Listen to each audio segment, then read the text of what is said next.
대한민국 수도 서울. 그런데 이곳이 한때 남평양이라 불렸다는 사실 여러분 알고 계신가요? 뜬금없이 웬 평양이라고 말씀하시는 분들 계실 텐데요. 오늘은 서울이 남평양이었다? 라는 주제로 이야기해볼게요. 고구려와 백제가 한강 유역에 패권을 두고 한창 치고받던 5세기 무렵 고구려의 남방 공략에 맞춰 등장한 제2의 수도가 있었으니 바로 남평양. 삼국사기에 따르면 북한산 이름 평양이란 기록이 있는데 북한산을 다른 이름으로 평양이라 불렀다는 사실을 알 수 있죠. 그런데 말입니다.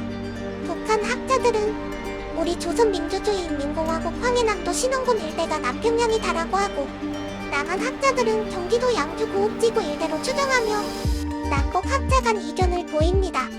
왜 그럼 생뚱맞게 경기도 양주도 황해남도 신흥군도 아닌 서울이 남평양이라고 불리게 된 이유가 뭘까요? 자, 일단 이 질문을 해결하기 위해 고구려 역사 속으로 빠져봐야 합니다.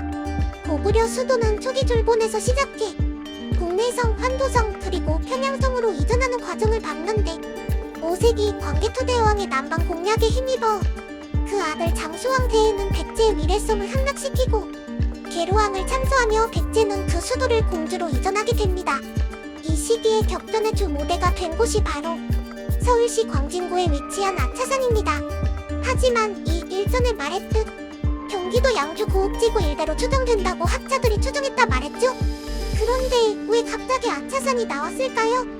자료를 조사하다 보니 아직도 의견이 분분해서 정확한 건 없다고 합니다. 일단 그렇다고 하니 좀 더 들여다보죠. 아차산은 경기도 구리시를 중심으로 서울 광진구, 중랑구 등과 경계를 이루며 본래 아단산으로 조선 태조의 휘가 한자탄과 겹침으로 조선시대에 들어 사자로 바꿔섰다는 기록이 있습니다. 이때부터 아차산이 된 거죠. 이는 아차산성을 발굴할 당시 성안 건물터에서 북한산 혹은 한산이라는 기와가 출토되었습니다.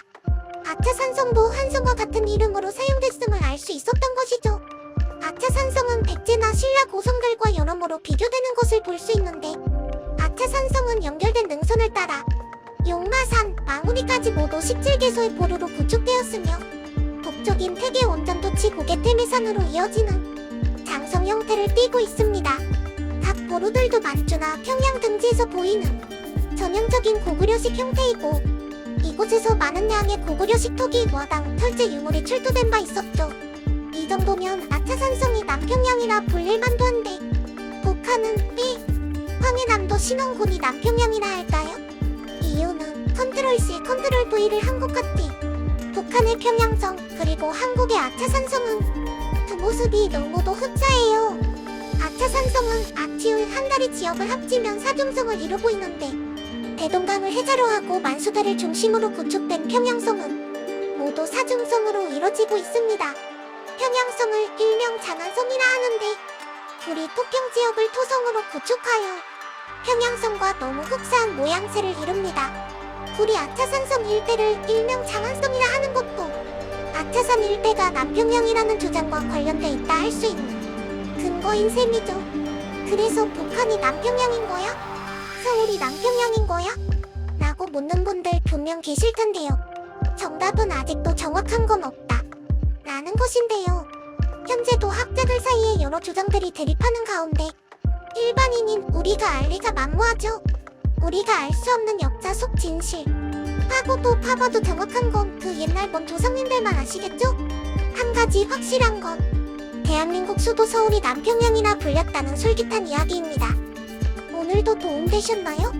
궁금한 것들이 있으시면 댓글 남겨주시면 저 정보양이 열심히 조사해서 다시 돌아올게요.